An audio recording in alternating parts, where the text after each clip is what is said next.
This is what to do after you defeat MODER, the dragon boss in Valheim. This guide will show you everything you need to do before the next boss, Yagluth, and how to defeat him as well. Please note the footage you will see contains Valheim mods, but the information I'm about to tell you is not affected by those mods.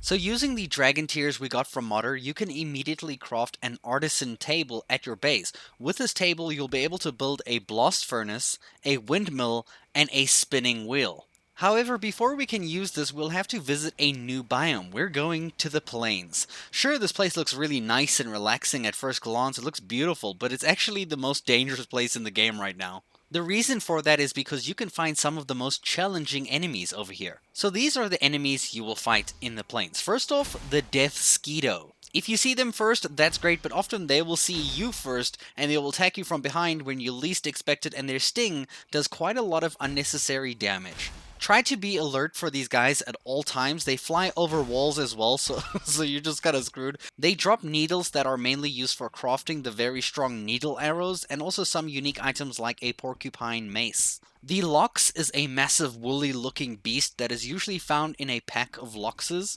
These big woolly guys seem scary at first and can be tamed and fed barley, flax, and cloudberries if you want to actually keep them. You can find these resources in the plains as well. Killing a Lox will actually get you some Lox leather and some Lox meat. Lox meat lets you craft some of the best food in the game. Even just cooked Lox meat is pretty damn good.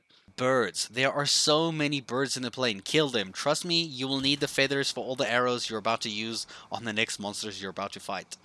Now onto the tough guys, the Fulings. These are a goblin race of enemies that you can find with a variety of weapons and fighting styles. The three Fuling types of enemies you will find here are plain goblins, which some of them will have shields, some of them won't have shields, some of them will have clubs, and some of them will have spears that they throw at you, and sometimes they have a mix of like club and spear, or your spear and shield. I mean, not club and spear, that would be terrifying. They have club and shield and spear and shield, and sometimes just a club. You also get Fuling shamans that create magic shields around themselves, like a blue shield, and also nearby Fuling goblins. So if they're in a pack, he's going to shield everyone around him. Which you'll need to either do a lot of damage or just shoot an elemental like damage bow, like a frost arrow or something at them to take away the shield. These shamans will also be shooting magic fireballs at you that will explode in a small little area, setting you on fire if you're too close to the explosion. Then we have your Fuling Berserker, a big-ass goblin with a big weapon looking like club thing, and he will just swing at you. Try not to let this guy hit you because they hit extremely hard and quite often too. It's better to try kill him with a bow. The Fuling goblins will drop coins and black metal scraps as well as some Fuling trophies. The best way to kill these guys that I've found is to slow them down.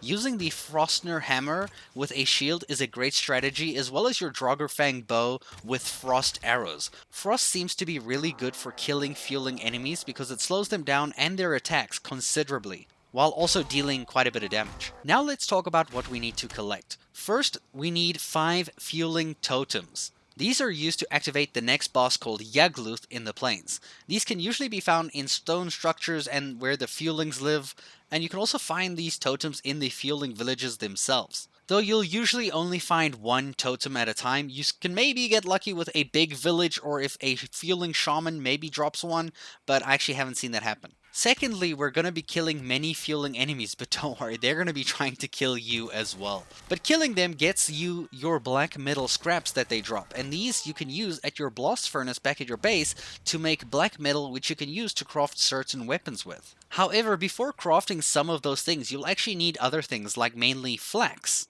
which is a crop that you can now find on farming land in the Fuling villagers. Flax can only be farmed in the plains biome, so don't try farm this at home because it won't ever grow there. You can take this flax that you've collected and use it in the spinning wheel at your base to create linen, and that will be your second ingredient for most of your next level of armor and weapons. You'll also find another crop in the plains called barley. At first this looks very similar to flax, but you can see there are quite some differences between them.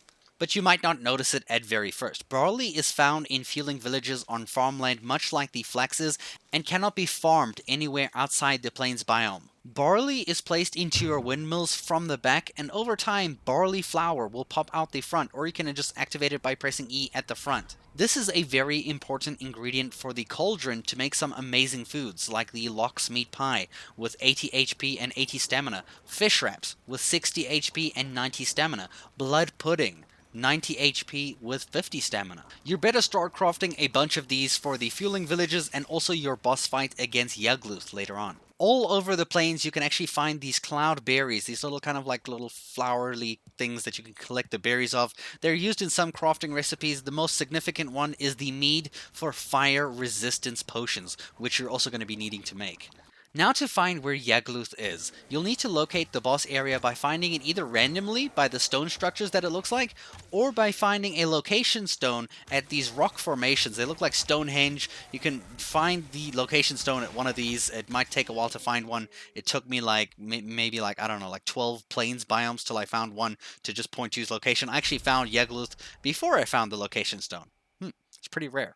Alright, so let's talk about some preparation before we take on the boss. Start brewing some fire resistance potions, as Yagluth will burn you and will burn you a lot. Fire resistance is a must-have, otherwise you're going to die within seconds every single time. Also bring healing potions and stamina potions. I cannot stress enough how badly you're going to need both of those. Bring the medium versions of both because you're going to need as much health and stamina as you can get.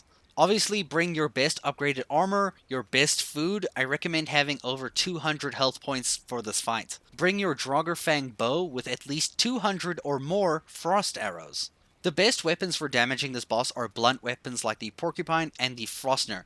Either should be fine, though I prefer the Frost as it seemed to have done a lot more damage, at least against my boss, because with my stats of like using a mace, I use a mace a lot more than I use the Pierce weapons, so my Frostner was a lot stronger than my Porcupine. Place the Fuling totems on the boss altar to start the fight. This boss only has 3 attacks, but damn, they are annoying to deal with. The first one is when he opens his mouth and then he looks up. This means he's about to look back down and shoot a stream of fire. He's going to shoot a fire beam at you, and it's going to hurt a lot, so don't stand in it. Run to the side the moment you see him do this.